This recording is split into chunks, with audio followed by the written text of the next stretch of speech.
खाना, हलाल कमाना और हलाल तरीकों पर चलकर जिंदगी जीना, ये मूल्य आधार होते हैं इस्लामिक तौर तरीके से जीने के।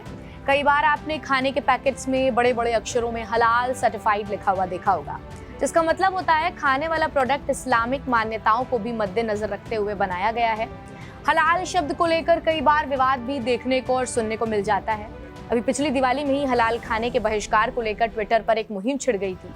सबसे पहले हलाल के मायने को समझ लेते हैं। दरअसल हलाल एक अरबी का शब्द है जिसका मतलब वाजिब होता है। अंग्रेजी में कहें तो जस्टिफाइड, यानी हर वो काम जो इस्लामिक बनाए हुए कानून के दायरे में रहकर करना है, जिसका कुरान शरीफ में जिक्र किया गया है।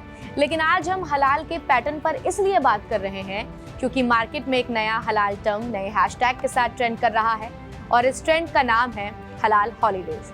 अब आप सोच रहे होंगे कि अब तक तो हलाल खाना और हलाल पीना सुना था, लेकिन अब ये हलाल हॉलीडे क्या नई आफत है।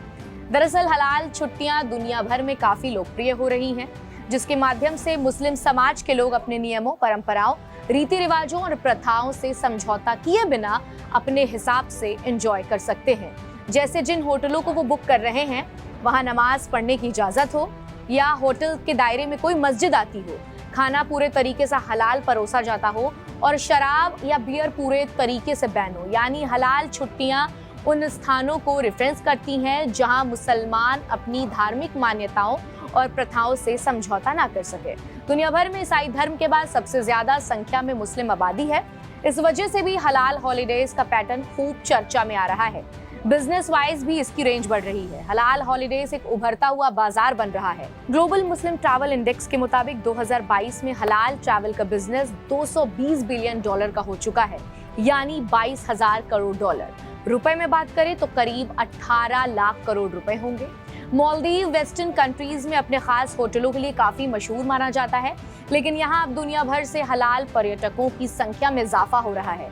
इसलिए कई रिजॉर्ट में कमरे के एलोकेशन, कमरे के डिजाइन और खाने के मामले में भी मुस्लिम फ्रेंडली एनवायरनमेंट को होटल्स ओनर प्रेफर कर रहे हैं, जिनमें कुछ रिजॉर्ट तो सिर्फ महिलाओं के लिए समुद्र के तट पर एंट्री रख रहे हैं ताकि किसी नामहरम यानी गैर मर्द का साया ना पड़ सके और इस्लामिक मान्यताएं भी भंग ना हो। बीबीसी की एक रिपोर्ट के हवाले से 2023 ग्लोबल मुस्लिम ट्रैवल इंडेक्स में ज्यादातर मुस्लिम देशों का दबदबा है। बाकी की बची जगहों पर इंडोनेशिया और मलेशिया काबिज है। मुस्लिम देशों में हलाल हॉलीडे की मांग काफी तेजी से बढ़ रही है।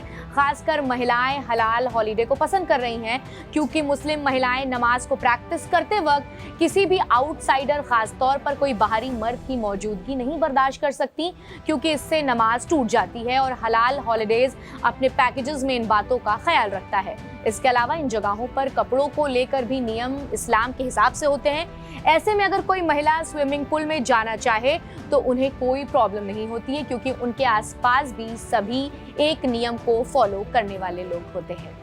फिलहाल इस वीडियो में इतना ही। आपको हमारा ये वीडियो कैसा लगा हमें कमेंट सेक्शन में लिखकर जरूर बताएं। अब मुझे यानी अलीशा हैदर नकवी को दीजिए इजाजत और देश और दुनिया से जुड़ी तमाम अपडेट्स के लिए सब्सक्राइब कीजिए इंडिया डेली लाइव।